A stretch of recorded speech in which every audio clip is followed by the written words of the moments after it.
Right, this weekend, Charles Oliveria taking on Islam Makhachev at UFC 285 Island. This fight is unbelievable. Charles Oliveria, the uncrowned king, this man is the most exciting fighter probably on planet Earth, certainly in the UFC right now. The rise that he has had since he moved up to lightweight, the man has gone 11-0. 10 of those were finishes with only the tough, durable veteran Tony Ferguson going the distance. But of course, it's those last 4 fights that we're talking about with Charles Oliveira. As I say, 10 out of 11 were all finishes. But last time out, it was Justin Gaethje, then Dustin Poirier, Michael Chandler, and of course, Tony Ferguson before that. The only one to actually see the final belt against Charles. This man is a finishing machine. Now, I've been doing some research, I've been watching his fights, and it is just incredible what this man is doing. He's so good everywhere. Of course, when we talk about Charles, it's the submissions that stand out. 16 in the UFC alone, 21 in his entire MMA career with 9 knockouts. And it's the knockouts that you've got to really take note of, because he's not just a submission threat. Against Justin Gaethje, last time out, this man walks forward. Absolutely fearless against Gaethje, who is a very formidable striker, a man that is also known as the human highlight reel, an incredibly exciting fighter as well, with great wrestling, durability, and the striking getting better all the time. Charles went forward. That vicious right hand rocked Gaethje immediately. Now, part of the reason he's so exciting is because he got dropped. He got dropped on 2 or 3 occasions. Against Chandler, he was almost finishing the first round. And the same thing with Dustin Poirier. You know, he did get caught, he did get clipped. But that's what makes the fight so exciting. And it's that, what I'm talking about. Charles's ability, or reckless abandon almost, to just go forward and fight the fight on his terms, because he's dangerous everywhere. If he hits the ground, we know he'll take an arm, a leg, a neck, a foot, an ankle, whatever it is, he will take it and he will make you tap very quick. On the feet, dangerous with the right hand, with the left hand, in the clinch, devastating knees and elbows, and a great gas tank. Now, of course, the old narrative, Charles was a quitter, but that was down at 145. At 155, there is no quit in this man. But of course, we're not just here to talk about Charles Oliveira. On the flip side is Islam Makhachev, a man that also has an incredible record on a great win streak. But the narrative coming into this one, even some people are saying, does Islam Makhachev deserve a shot at the lightweight championship? Because some of the names that he's beaten haven't been the highest of caliber. But the performances and the way that he's done it, and the hype that he has attained, right, and the support that he has globally, certainly from the Dagestani community, and of course Khabib Nurmagomedov being in his corner. Khabib says he's the greatest at lightweight right now. In Khabib's mind, Islam is the uncrowned champ. Now, how is this fight going to go down? It's an interesting one, okay?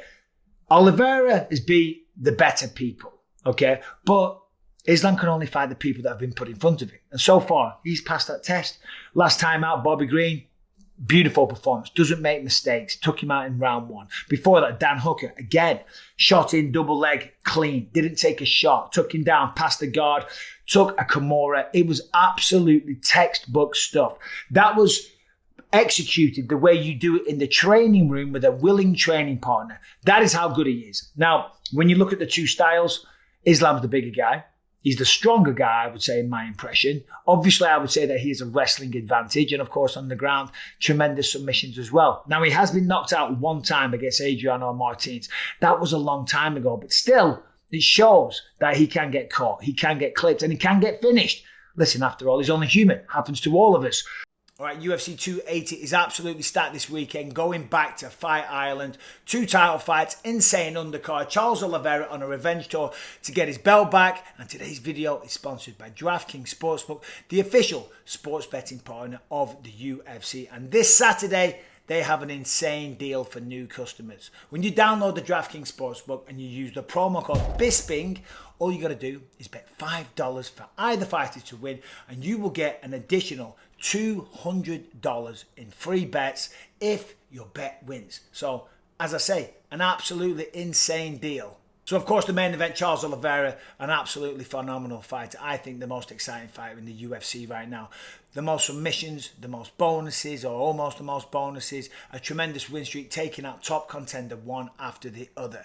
And on the flip side, it's interesting because the hot prospect, Islam Makhachev, powerhouse wrestling, great submissions, and a tremendous amount of hype. And, of course, the protege of the one and only, the Eagle, Khabib Nurmagomedov. As I say, insane deal from DraftKings. Just bet $5 and they will give new customers $200 in free bets. So right now, download the DraftKings Sportsbook. Use the promo code Bisping. As I say, $5 on any fighter at UFC 280 to win. And you get $200 in free bets. That is promo code Bisping this Saturday at the DraftKings Sportsbook, the official sports betting partner of the UFC.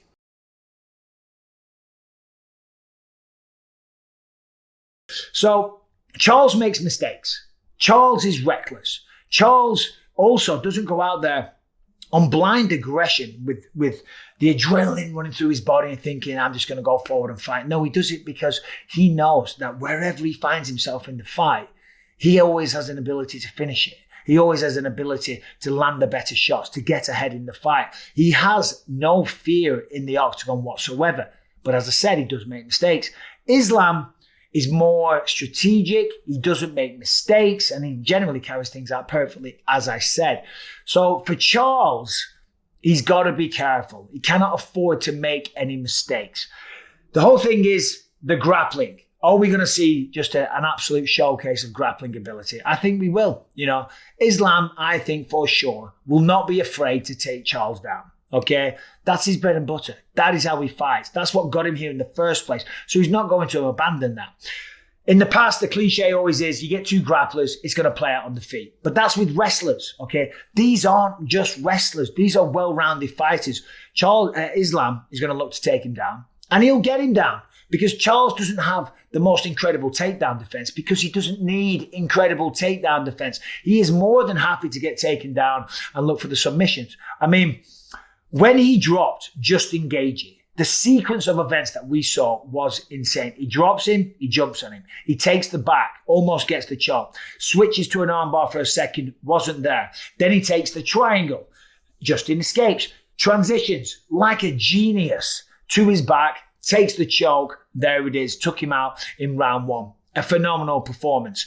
But Islam is going to be just as good on the ground. He's also going to use ground and pound. And Charles has been finished there. Charles has been finished there many times against people that don't have the grappling prowess of Islam. People like Paul Felder. Paul's an incredible fighter, I'm not taking anything away from Paul, but he was able to stifle the submission attempts. But that was at 145. I believe those weight cuts really had a big impact on Oliveira.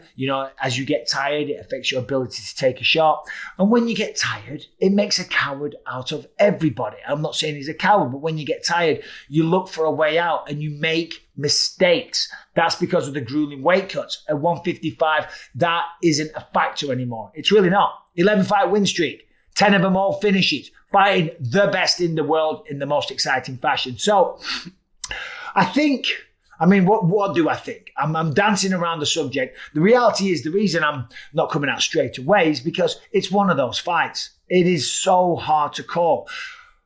But I just can't go against Charles Oliveira. I've got Charles Oliveira winning this fight simply because of the finishing ability that he has. And he only needs a slight opening. If he does a little bit of damage, he pounces on his opponent straight away. And the man is a killer. I think he'll catch him. The way that he walked down Justin Gaethje, I was watching that yesterday. And as I say, he's fearless and he packs a mean punch, okay? Islam's been caught before. He's only human. I think he will get caught. I think he'll hit the ground and Charles will jump on top of him. I think we're going to be treated to some of the best technical grappling that we might see in the UFC for quite some time. Both of these guys are absolutely top of the food chain. Sure, Islam's going to have a tremendous amount of support out there in Abu Dhabi. Being a devout Muslim, there's a huge Muslim community there, of course. He's kind of the hometown guy, if you will, coming into this one. But Charles doesn't care. Charles is going into enemy territory. This is how much he believes in himself. Could I be wrong? Of course I can, because Charles does get caught. Charles does make mistakes, but he can't afford to do that in this. So I do think there is a chance that Islam Makhachev gets the job done early. Because, for example, when Justin Gaethje dropped Oliveira, Justin allowed him to recover. Justin wasn't intimidated by going to the ground, but he was playing it smart. He's like, no, I'm not going to play into your game. And he allowed Charles to get back up. Charles did some damage on the feet and got the finish. Islam won't do that. Islam will jump on him. Islam will trust his ground game. He will trust his camp. He's been training with some great people. Of course, Khabib, Javier Mendez is so high on him. He's had Bilal Muhammad in training camp as well. So many great training partners. I'm excited for this one. It could go the distance. It could go either way. But my money, if you're going to take advantage of that incredible offer from DraftKings Sportsbook, is Charles Oliveira.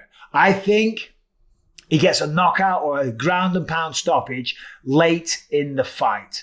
Or it could be Islam early. See what I mean? There's so many ways to slice. There's so many ways to break it down. But the career that Charles is having, the resurgence he's had at 155, and the fact that he always snatches victory from the jaws of defeat.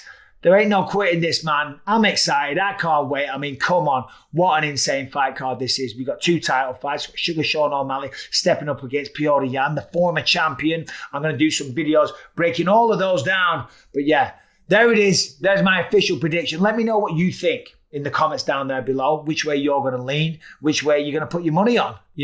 As I say, Charles Oliveira gets the job done, gets the belt back. But could you imagine if he misses weight? Oh my God. Alexander Volkanovski steps into the fray. He's the backup fighter. I'm going to do a video breaking down that as well and the opportunity that Volkanovski has and his chances in a fight against either single man. Still, anyway, there it is. There's the video. Hope you're all well. Sorry for the lack of content lately. Been out in Bulgaria. Very, very busy here working on this film. But still, much love. Subscribe, ring the bell, and you take care.